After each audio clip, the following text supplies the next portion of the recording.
Bien, el tema que vamos a ver a continuación está dedicado a los carbohidratos, ¿de acuerdo? Bueno, pues este tema vamos a ver una introducción a qué son los carbohidratos, ¿de acuerdo? ¿Qué son los carbohidratos?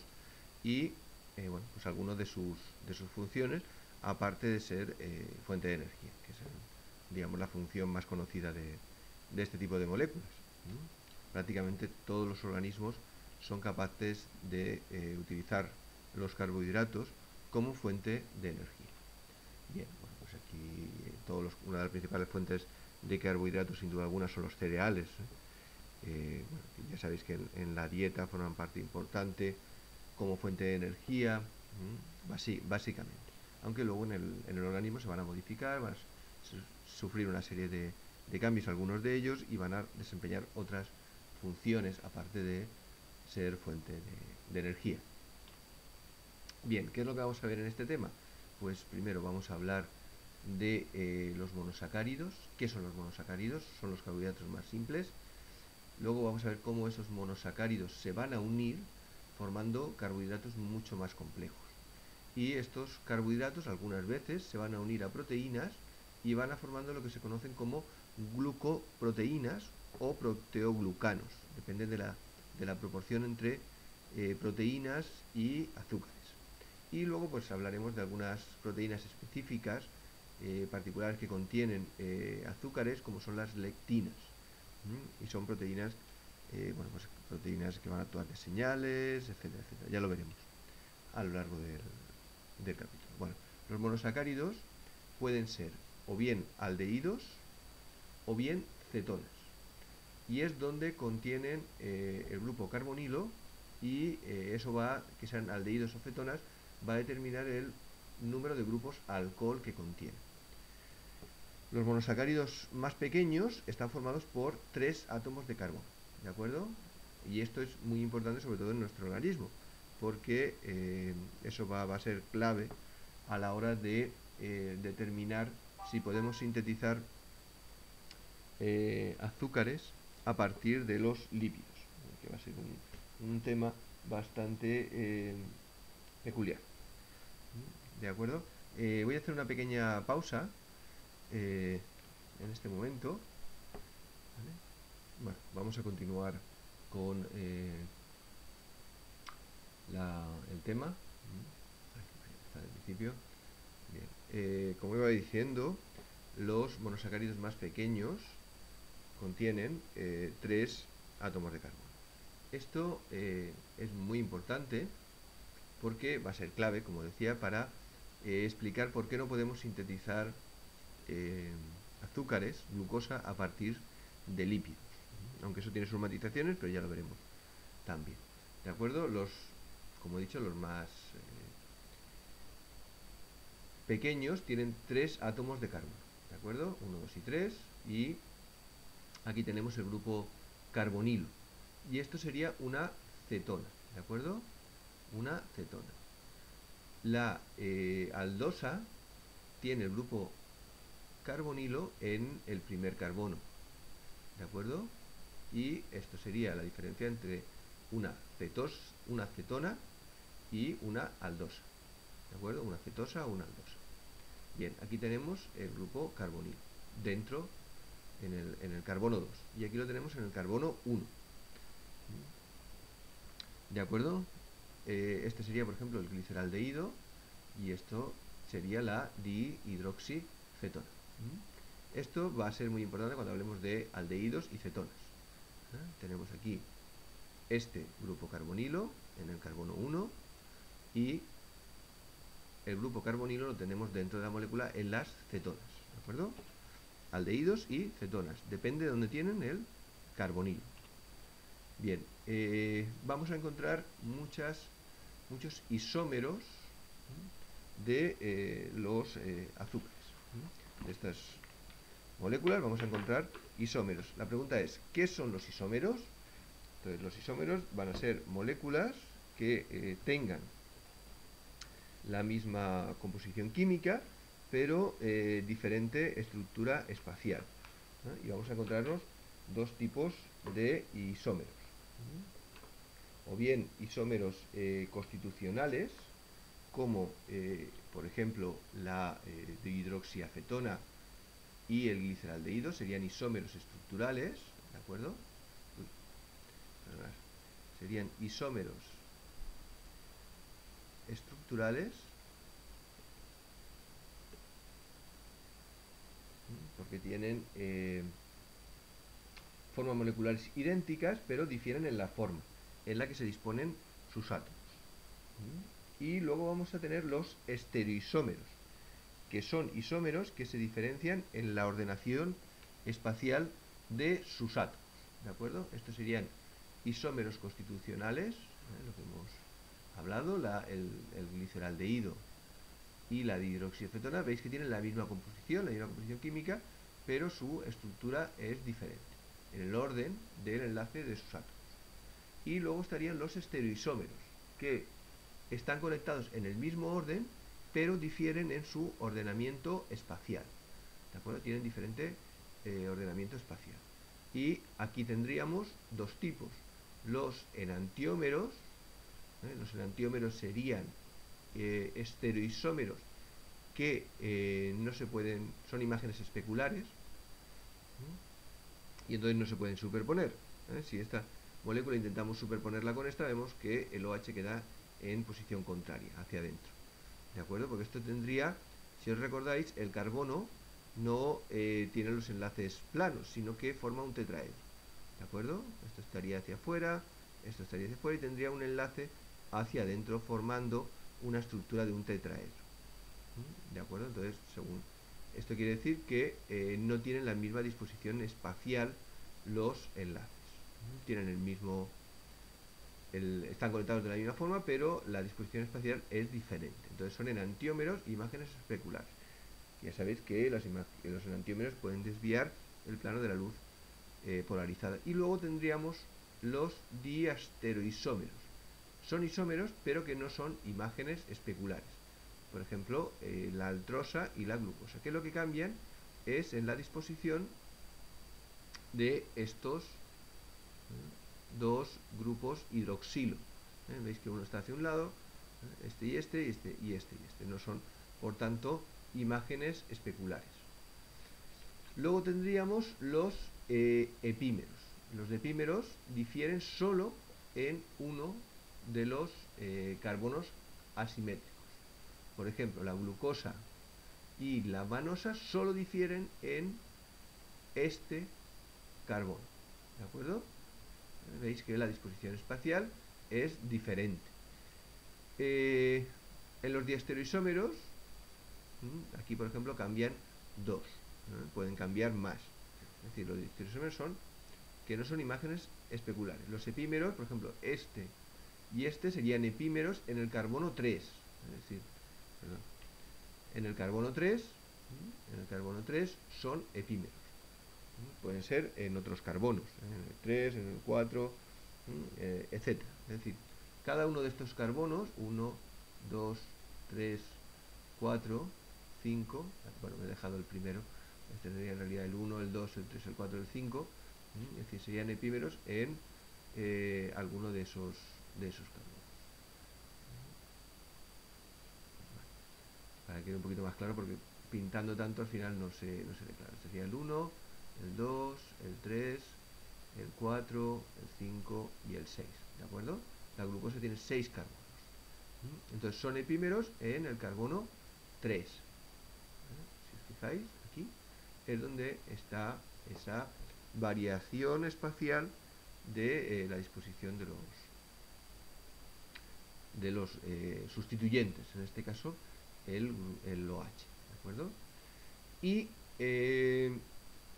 otra cuestión muy importante de los azúcares son los anómeros, es decir, cuando los azúcares se ciclan, es decir, aquí tendríamos un ciclo, aparece un nuevo centro de simetría, un nuevo carbono que va a tener un centro de simetría, que sería el carbono 1. Es decir, este carbono, perdón, el carbono 1 pasaría a tener también un centro de simetría, porque va a tener 4 sustituyentes diferentes. Aquí habría un hidrógeno que no se pinta en esa estructura, pero bueno, lo pintamos aquí. y esa disposición, ese OH que esté hacia abajo o esté hacia arriba, nos va a dar dos anómeros. ¿De acuerdo? Sería la alfa-glucosa y la beta-glucosa. Estos anómeros se van a poder intercambiar entre sí. Es decir, no son estructuras fijas. Mientras que, por ejemplo, la glucosa no se va a poder transformar en manosa, a no ser que haya una enzima de por medio, una reacción química. En el caso de los anómeros, sencillamente se va a romper este enlace y se va a reorganizar otra vez, y eso se produce a temperatura ambiente. Es decir, no es una estructura fija. Lo que ocurre es que una de ellas es más estable que la otra. Ya veremos cuál. ¿Y por qué es importante? Porque que sea alfa-glucosa o beta-glucosa va a ser fundamental a la hora de formar polímeros. Es decir, los polímeros que utilizan la alfa-glucosa son polímeros que nosotros podemos aprovechar como fuente de energía, como por ejemplo el almidón o el glucógeno, mientras que los que utilizan la beta-glucosa, ya veremos, el enlace va a ser muy importante, no vamos a poder utilizarlos como fuente de energía.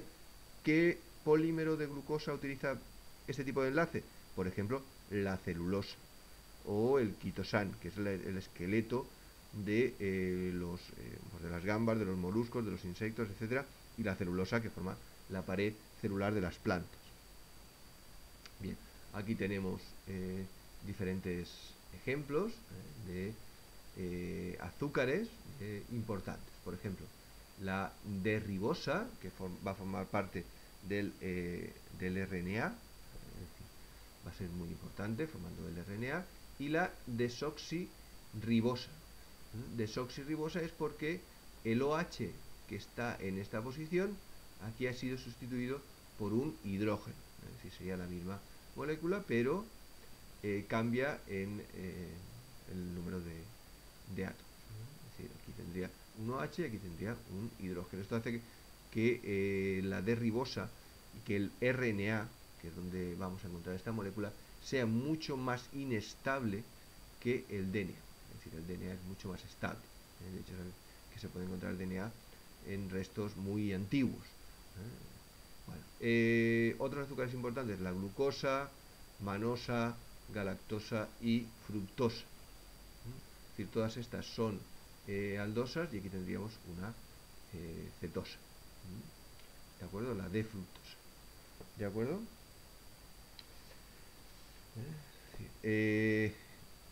Bueno, sabéis que el azúcar de las frutas, etcétera, sobre todo la fructosa, se utiliza mucho en bebidas en bebidas edulcoradas, es decir, porque uno de los derivados de la fructosa es uno de los compuestos más dulces que existen, pero siempre tiene que ser en bebidas frías. Es decir, por ejemplo, la miel es muy rica en ese compuesto de fructosa. Pero, por ejemplo, y bueno, ya lo veremos más adelante, a comentar. Pero bueno, seguimos. Muchos de esos azúcares existen en forma cíclica. ¿Qué significa eso? Que el grupo carbonilo que tenemos aquí va a reaccionar con un alcohol, con un grupo OH, ¿de acuerdo? Y se forma lo que se denomina hemicetal, hemiacetal. O bien la acetona, la acetona va a poder reaccionar también con un grupo alcohol. Por ejemplo, ¿quién era una acetona? La fructosa. Los aldehídos, la glucosa. Van a poder ciclarse, la galactosa, la manosa, etcétera, y vamos a tener esta estructura. ¿De acuerdo? Y aquí es donde aparecería ese carbono anomérico que hemos visto antes, es decir, el carbono anomérico. Bien. Se denominan, la glucosa, cuando está ciclada, se llama glucopiranosa. ¿Por qué? Porque tiene la estructura del pirano. Es decir, esta molécula se llama el pirano. Ya está, eso solamente como curiosidad. ¿De acuerdo? La fructosa sería furano. ¿Por qué? Porque el furano, esta molécula orgánica, tiene esta estructura que es similar a la que forma la fructosa, que es una cetosa, cuando se cicla. Bien, tenemos la glucosa. La glucosa, pues la podemos pintar así, tenemos esta estructura lineal. Lo que ocurre es que en la naturaleza prácticamente no la vamos a encontrar en esta forma lineal, sino que este grupo es muy reactivo y va a reaccionar con este OH, ¿de acuerdo? Y entonces se va a formar o bien la beta-glucopiranosa, recordad lo del pirano, por esa estructura en anillo con ese oxígeno en esta posición, sería el beta-D-glucopirano, tiene el OH en esta posición, y el alfa-D-glucopirano que tiene el OH hacia abajo, ¿de acuerdo? Estas dos moléculas, veis que aquí son equilibrios, es decir, esto va a estar en equilibrio entre una forma y otra, entre la beta de glucopiranosa o la beta de o la alfa de glucopiranosa y la beta de glucopiranosa, aunque normalmente lo vamos a llamar glucosa, pero que sepáis que la glucosa no va a estar en la forma abierta, sino que va a estar en esta forma ciclar. La fructosa. Tenemos aquí el grupo carbonilo, es una cetona, y también es un grupo muy reactivo, igual que antes, y va a reaccionar con el alcohol de esta posición. Y se va a formar este ciclo al reaccionar, y obtenemos la alfa de fructofuranosa, que tendría esta estructura. Va a ser la estructura mayoritaria, ¿de acuerdo? La alfa de fructofuranosa. Muchos azúcares existen en sus formas cíclicas por esa reactividad. ¿Y qué es importante en esa forma cíclica? Pues la disposición de los átomos en su orientación axial o ecuatorial. Bien, ¿esto qué significa? Bueno, pues axial sería hacia arriba, y ecuatorial sería en el mismo plano del ecuador. Es decir, en este plano, imaginar que esto estaría en un plano, y en ese plano, digamos, estaría en un plano, en ese plano tendremos estos sustituyentes. Esto sería la forma de silla, y en la forma de bote. Esta forma prácticamente no la vamos a encontrar. ¿Por qué? Porque aquí tenemos un grupo, aquí tenemos otro grupo. Esto va a producir impedimentos, lo que se denominan impedimentos estéricos. Es decir, que esto ocupa un espacio y esto ocupa otro espacio, y son grandes. Entonces se van a molestar. Esta forma es mucho más estable porque tenemos los OHs en la disposición ecuatorial, es decir, no estarían molestándose unos a otros, y eso hace que esta estructura pues sea más estable. Y ya está, no vamos a meter más. Bueno, ya lo hemos dicho del carbono 1, lo que puede estar en la forma alfa o la forma beta. Bien. Esto, bueno, no lo vamos a meter. Un tercio estaría en la forma alfa, 2/3 estarían en la forma beta, y solo un 1% en forma de cadena abierta. Y lo que sepáis es que va a haber un equilibrio entre unas formas y otras. Y ya está. De la parte de los azúcares reductores y todo esto, bueno, pues ahora no nos vamos a meter en ese tema. Ya lo veréis más adelante en otras asignaturas, cómo se determina el azúcar en sangre, y es debido a esa propiedad de actuar como reducto. Ese carbonilo va a ser capaz de reducir el cobre de cobre 2 a cobre 1, y esto daría este compuesto que es de color azul, si no me engaño, y veríais ese color azul cuando hay glucosa en el medio. Es decir, esto pues esta sería, y entonces la glucosa, si reduce, pues ella se va a oxidar. Aquí aparecería un grupo carbónico. Esto pues nos permite determinar glucosa en ciertos medios, ¿no? Por ejemplo en orina o en sangre, etc. Para determinar que hay glucosa. Bien, todo esto lo vamos a pasar. Ya lo hemos comentado, esto de las formas de la glucosa, y lo único, es que ya también lo hemos comentado en clase, ¿no? Es decir, ¿qué es lo que ocurre cuando hay niveles de glucosa elevados en sangre? Pues que esa glucosa es un compuesto muy reactivo por ese carbonilo, que tendría en la posición 1, sabéis que es una aldosa.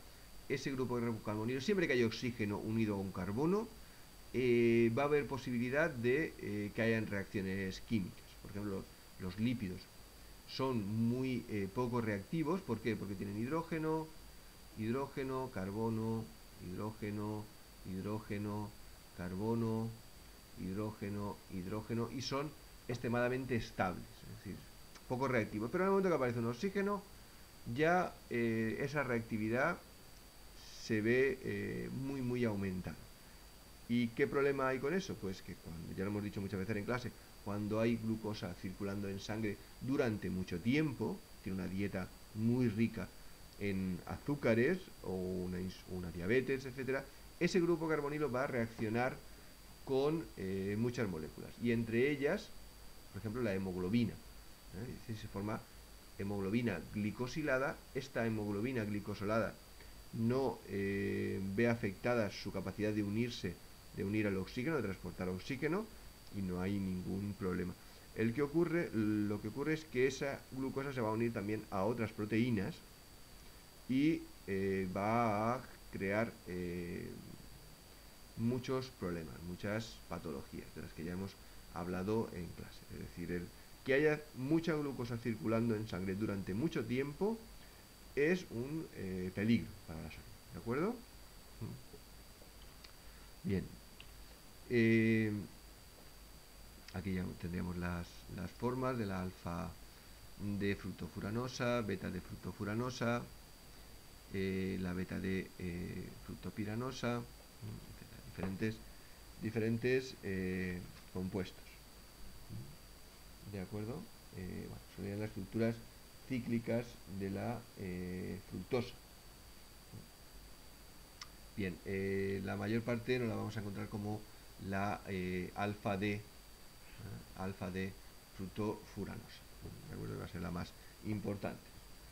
Nos vamos a meter en mucho más.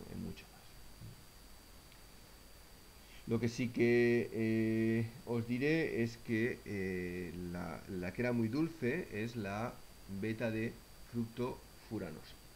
Y esta molécula, por ejemplo, la vamos a tener en el sirope de maíz, que se utiliza como edulcorante en muchas bebidas frías, pero no en bebidas calientes, porque en bebidas calientes se va a transformar en otro isómero que es amargo.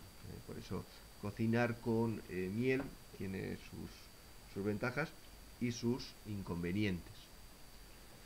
Bien, ¿qué más podemos decir de los azúcares? Bueno, pues que los azúcares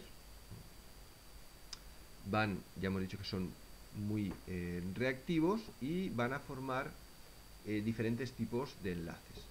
¿Qué enlaces van a ser importantes? Bueno, pues van a ser el N-glucosídico, que lo tenemos aquí, y se forma un éster, es decir, aquí tenemos el carbonilo, otro oxígeno de un alcohol, y se forma un éster.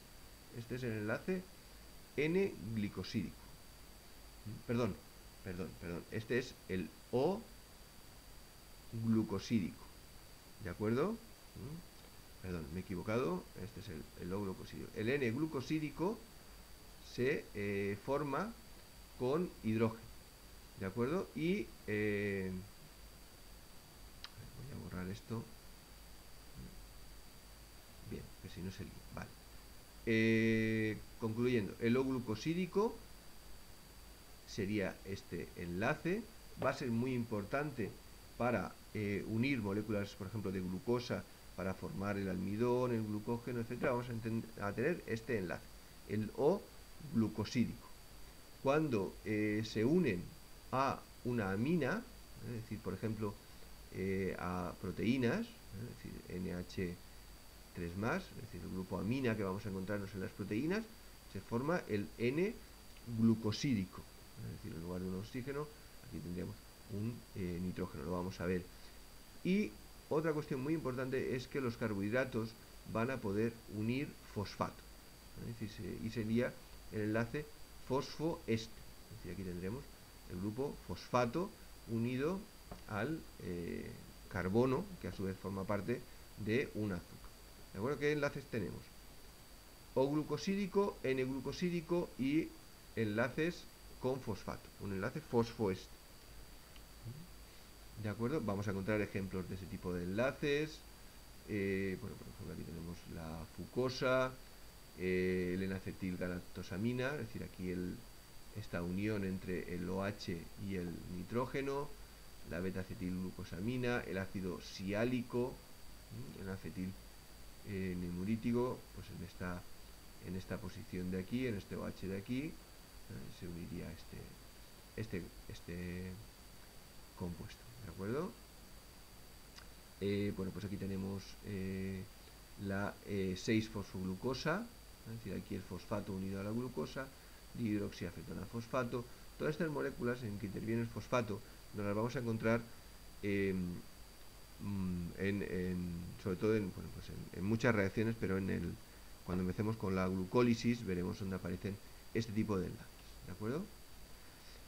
Bien, como curiosidad, bueno, pues hay ciertos derivados de azúcar que vamos a encontrarnos en muchas plantas, y esos derivados de azúcar, pues serían glucosinolatos, nos los vamos a encontrar en el género Brassicales, como por ejemplo pues brócolis, coliflor, etcétera, etcétera. Todos estos compuestos es lo que le da el olor precisamente a la coliflor. Cuando se cocina, se forman isotiocianatos, y cuando también se come, es una defensa para las plantas. Cuando lo consumen los insectos, se van a producir estos compuestos de azufre y van a dar mal olor. Curiosamente, cuando nos lo comemos los humanos, pues parece que primero aumenta el apetito, y también van a estimular ciertas enzimas que van a transformar estos compuestos, y parece que tienen cierto papel en la prevención del cáncer, porque va a estimular la producción de enzimas detoxificantes que actúan en la prevención del cáncer. ¿De acuerdo? Bueno, también vamos a encontrarnos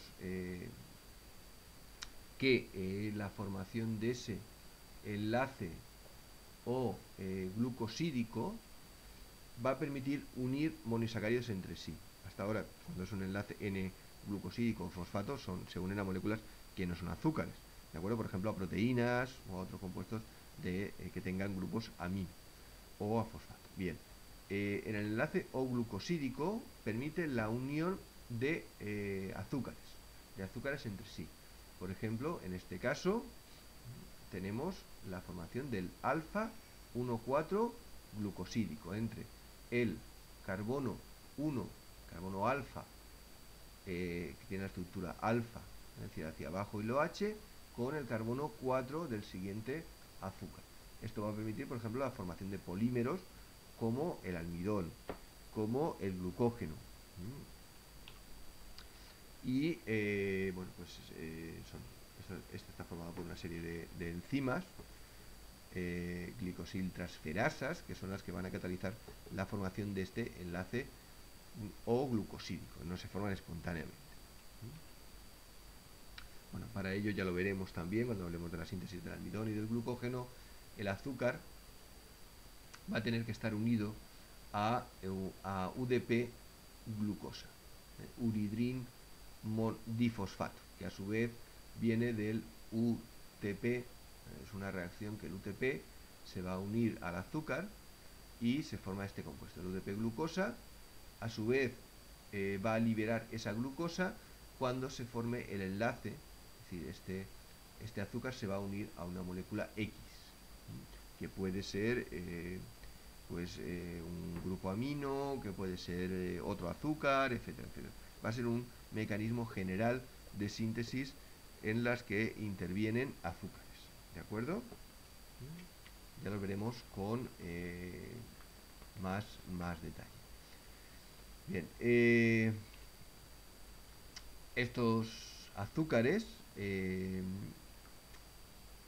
esta formación de azúcares no va a poder atravesar el epitelio intestinal. Para atravesar el epitelio intestinal tienen que ser azúcares libres, es decir, va a poder atravesar el epitelio intestinal glucosa, manosa, galactosa, fructosa, etcétera. Pero, por ejemplo, la lactosa, que es un disacárido, es decir, la lactosa es un disacárido formado por galactosa y glucosa, con este tipo de enlace, un enlace beta 1,4, este enlace lo va a romper una enzima, que es la lactasa, que tenemos en el intestino. Esta enzima rompe ese enlace y libera galactosa y libera glucosa. La sacarosa también tiene que romperse este enlace, la maltosa también tiene que romperse ese enlace para que, por un lado, por ejemplo, la glucosa y la glucosa puedan atravesar la membrana del epitelio intestinal.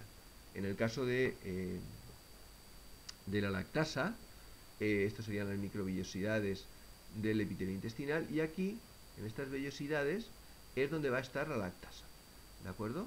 Es decir, cuando llega lactosa a esta zona del intestino, pues esa lactasa va a romper la lactosa y libera glucosa y galactosa que atraviesan las membranas del epitelio intestinal, llegan a la sangre, etcétera, y no pasa nada.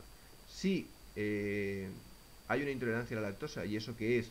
Que los niveles de lactasa en adultos, sobre todo en adultos, también ocurre en niños, pero cuando nos vamos haciendo mayores, en muchas personas los niveles de lactasa disminuyen.